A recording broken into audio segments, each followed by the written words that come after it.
Sino ba ang guwapa ni Tatay Dudong sa kulungan? IPC o Adan? Sino nagmamakalan ng kulungan? IPC o Adan?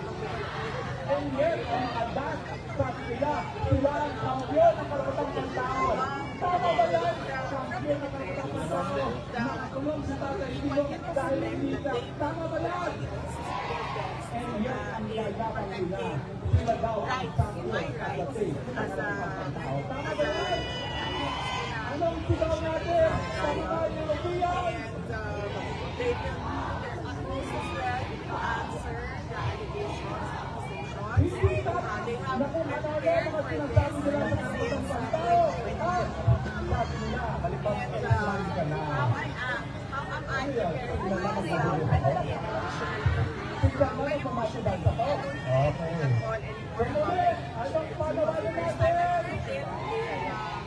Mahina! Lakas pa! At dahil birthday din lang tayo, ano kakantay natin ngayon? Ayan! NO2! Happy birthday! Basically, I prepare for everything by making sure that I get the 8 hours of sleep. And the vitamins that are recommended.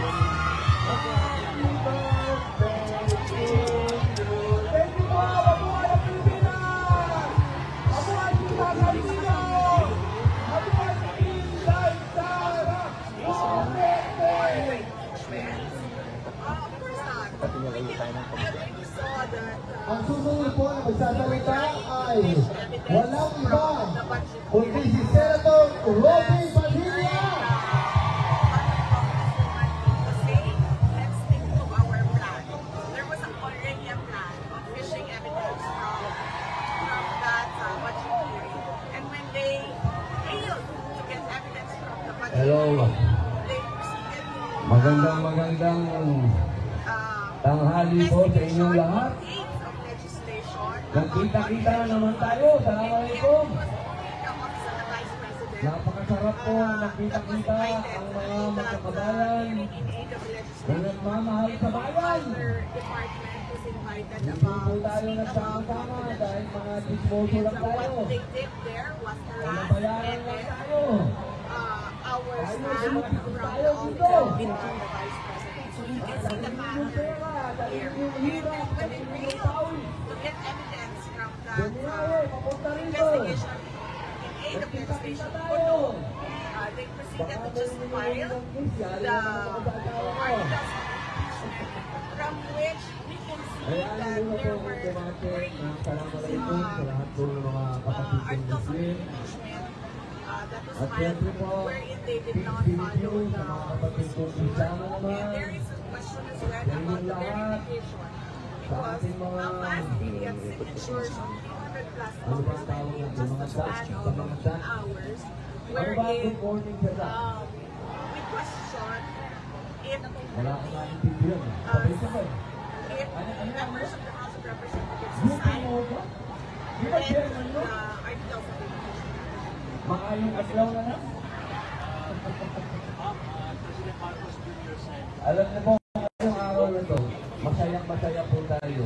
As I said yesterday, natin ang pinakamagaling. Our personal feelings and our Ang pinakamagaling, pakinggan niyo po ako mabuti, are not important. na magiging Pangulo ng Pilipinas pagkatapos ni Rodrigo Roa Duterte. What are the things that are important at this point?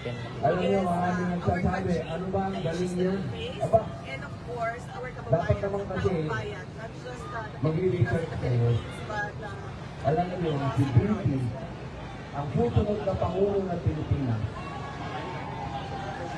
Noong siya ay naging mayor ng Davao, my current wish this year is for all Filipinos to be always healthy. Since that is something that money cannot buy. And nakita ko sa trabaho ko when I was mayor, when I was vice mayor, the vice president, na kapag meron ka nakasakit sa pagkakas, nakita ko nagkakakita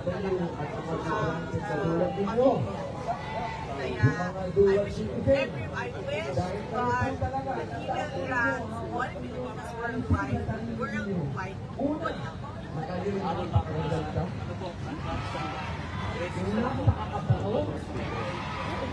Yes, I wish PRRD very happy Father's Day, and I wish that he feels happy and proud of his children, and we thank him for his generosity to us, and thank him for the time that we have with him in the detention center wherein he is just a regular, normal human being and not the New York or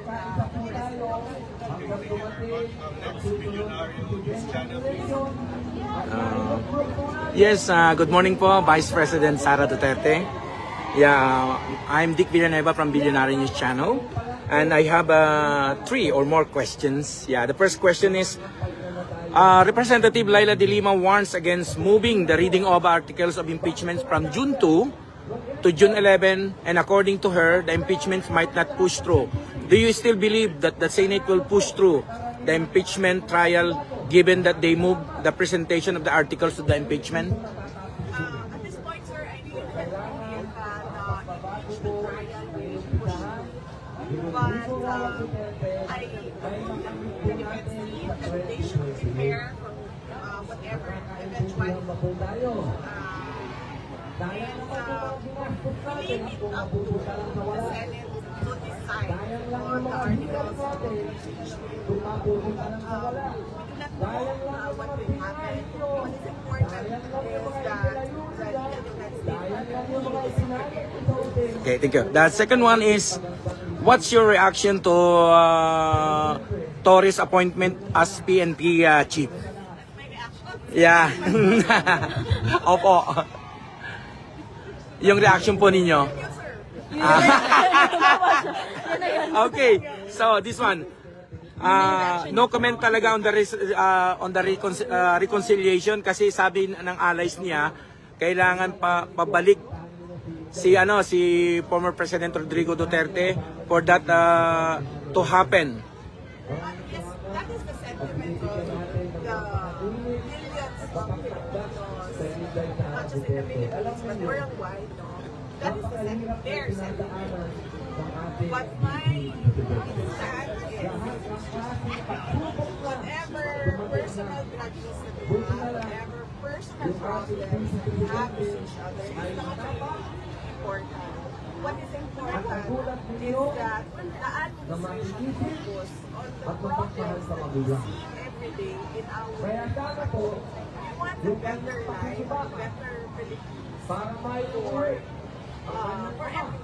And that is the job of the President, that is the work of government, and we want them to focus on that. And personal problems are so tiny in the universe of problems on the Philippines. Thank you. Hello, Madam VP.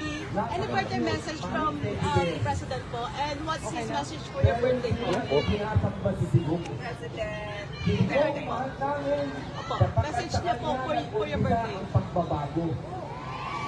Yung pagbabagong hinihingi namin mangyari sa bayan namin. Kaya, ladies and gentlemen, you have to tell your friends on English yan. my destiny. Oh yeah, I don't want to. Huwag na lang yung with private. Pagkatapos sa message nyo lang po sa Philippine people. I guess, salamat po ako sa mga kababayan natin na ang dami pong nagpapadala ng message. Ang daming gumawa ng videos, ang daming gumawa ng artwork, ang daming ang nag-celebrate.